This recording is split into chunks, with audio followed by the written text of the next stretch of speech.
Hey everybody, Roger here again. Today I'm going to seafoam my 2006 Chrysler 300 Hemi with the 5.7 engine with this Seafoam Spray top engine cleaner and lube.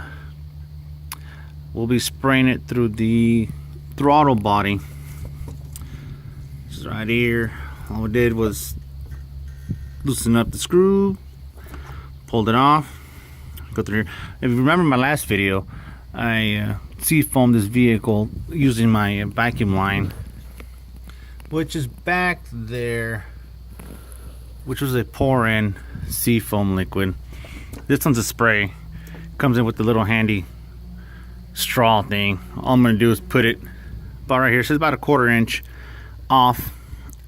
Attach the boot back on and start spraying. Since mine opens to the bottom, I'm gonna put it through the bottom. Different vehicles, you guys is either top or bottom, put it wherever you want, but I prefer the bottom. And one other thing, it says not to be spraying your airline sensor.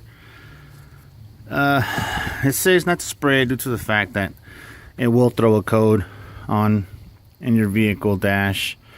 Then you have to clean it off, and well, I haven't done it, so I don't know what happens after that. I don't want to find out. I know you guys don't want to find out. Well, let me attach this straw and put up the boot back on. And it also says during the process of this, keep your engine at a 500 to 1000 RPM above factory idle specification.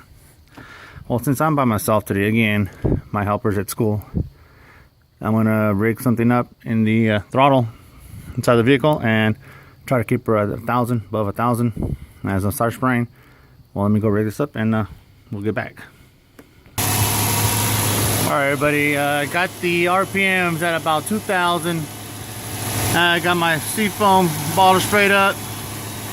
Start spraying nice and slow. Should probably take about 5 minutes total, a little bit less, depending on how much you spray at a time. You don't want to over flood it. Well, here we go. See what it does.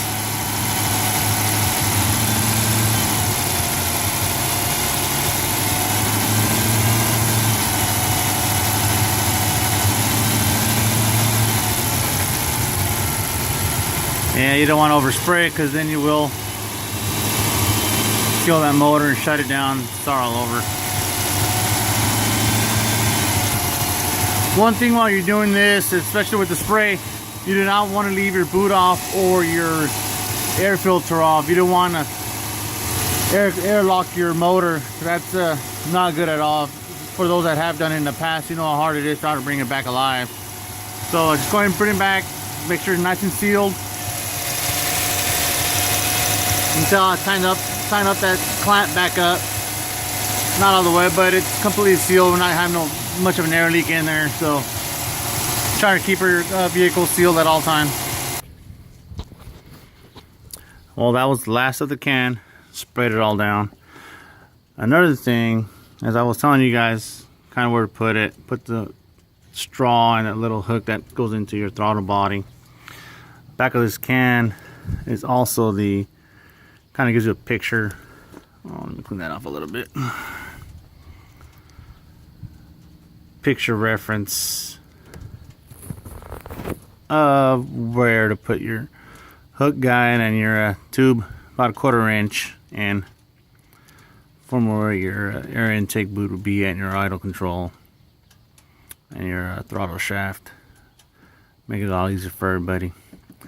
Well, I'm gonna let this engine hot soak for about 15 minutes or so. I'll take off the straw and put everything back together how it was, and we'll go take her for a ride and see how much cloud of smoke we get out, and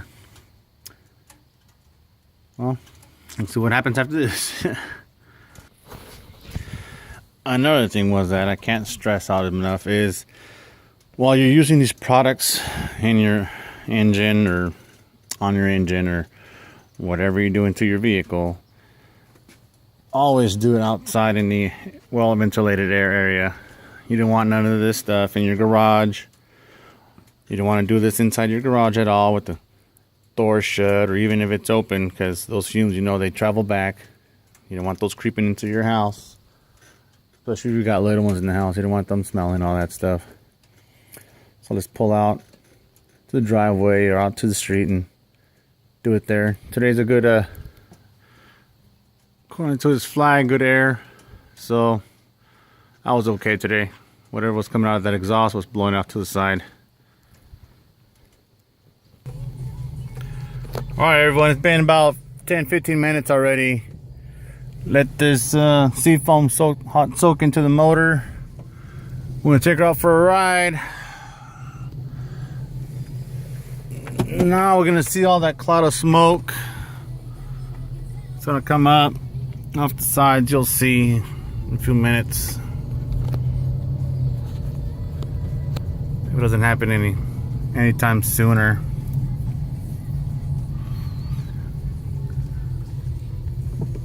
Since I'm not close to the freeway, I'm gonna have to use one of these main streets out here.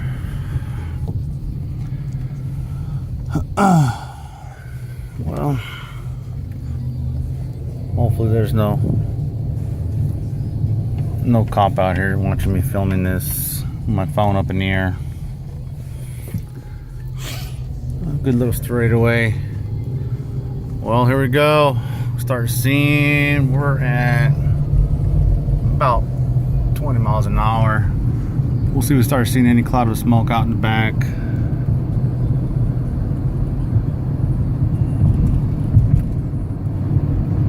Nothing yet, really.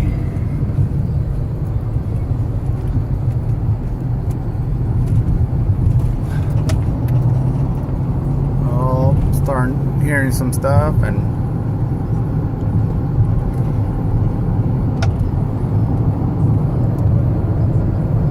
RPM still about the same.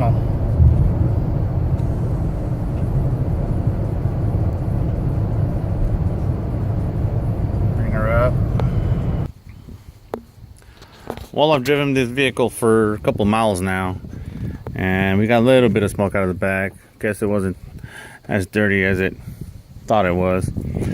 But like I said, once you let it hot soak for about 10-15 minutes, go take out for a drive. And if you haven't done this before with the Seafoam, you're gonna start seeing a lot of big cloud of smoke coming out of the tailpipes. First time I did it on my parents' vehicle, I was like, well, I think something's wrong here, but it's normal. You start seeing either a small cloud or some vehicles get really huge clouds and starts covering the entire road. The acceleration did come up a little bit. I felt it. Once you get off the stop sign, you can feel a little bit more horsepower into it. The throttle was a little easier to push into, and kind of felt that little force off that line. Later on, I'll be taking on the freeway, and we'll see how much mileage to the gas I get on this. Well, like I said in the other video, you guys have any questions, any comments, anything you guys like, let's go ahead and drop the line, message me, and any questions, I'll get back to you as soon as I can. You guys have a good day.